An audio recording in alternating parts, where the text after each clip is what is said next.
In this video, we're going to look at all the transactions that will be included in the current account.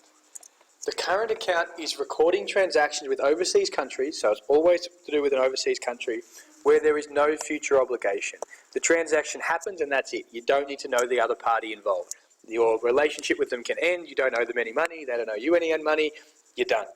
A deficit in the current account, deficit means payments to foreigners exceeds receipt from foreigners, and basically it means we're spending more than we earn, and that's kind of become really, really important as we enter the future parts of this chapter.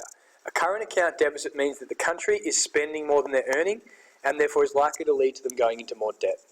But a current account means no future obligation. So it doesn't include loans, it doesn't include buying property, it doesn't include buying shares. They're the main things not to ever include.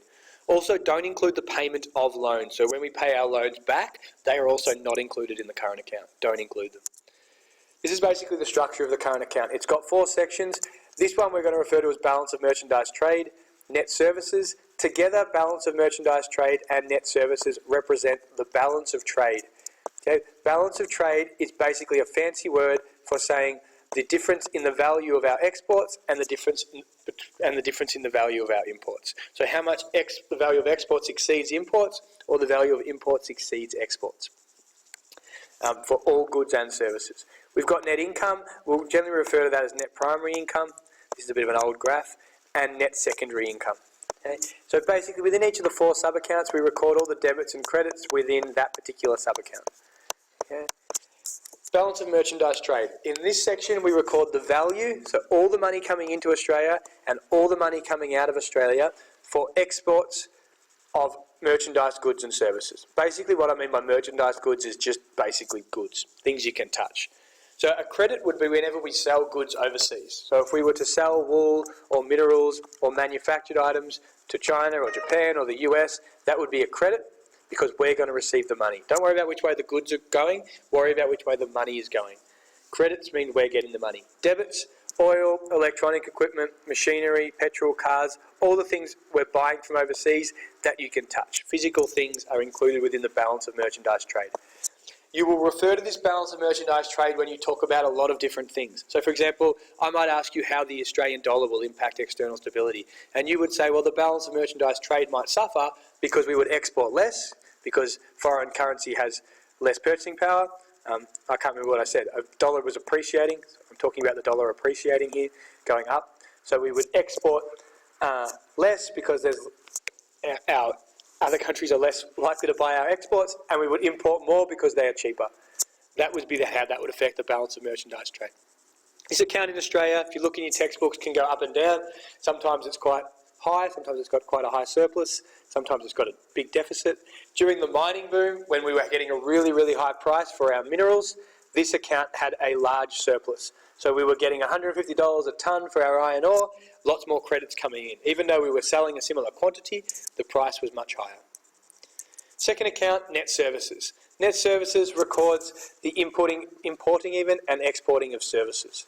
So that would include when we're providing education to people from overseas. When people are coming here on holidays, we provide banking and insurance services for Japan and China and places like that.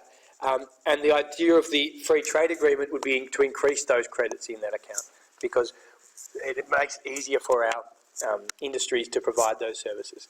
Debits would be when we are basically paying money overseas for things like tourism. So if we were going on holidays overseas, if Australians are getting educated abroad, if we're paying insurance or banking services to a foreign company, royalties get included here. So for example, if we're using a famous musician's songs, you have to pay royalties for that person. So if somebody dresses up as Elvis Presley and sings all of his tunes, then they would have to pay royalties to America. So that would be a debit as well within the net services account.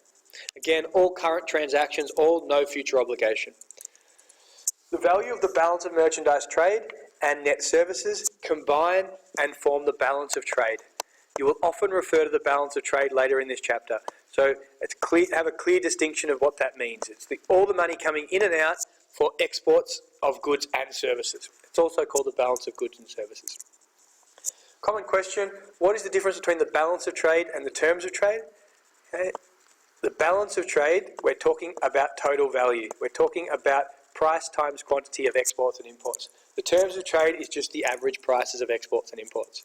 So, balance of trade versus terms of trade. The terms of trade is a ratio comparing the average export prices to import prices.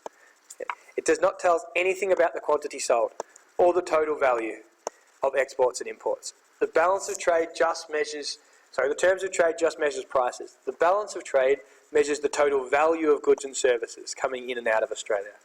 So that will be, the terms of trade will be a ratio, and that'll be like a ratio of, say, 110. If it's 110, it means export prices are slightly higher than import prices. The balance of trade will be a figure, and that figure will be in the millions or billions of dollars, probably billions of dollars. So we might have a balance of trade of 10 billion, which means that the value of our exports is 10 billion higher than the value of our imports. A balance of trade surplus means the total value of Australian exports for coal, iron ore, tourism, education, etc. exceeds the total value of imports. The terms of trade does not tell us this. We will talk about the other accounts in the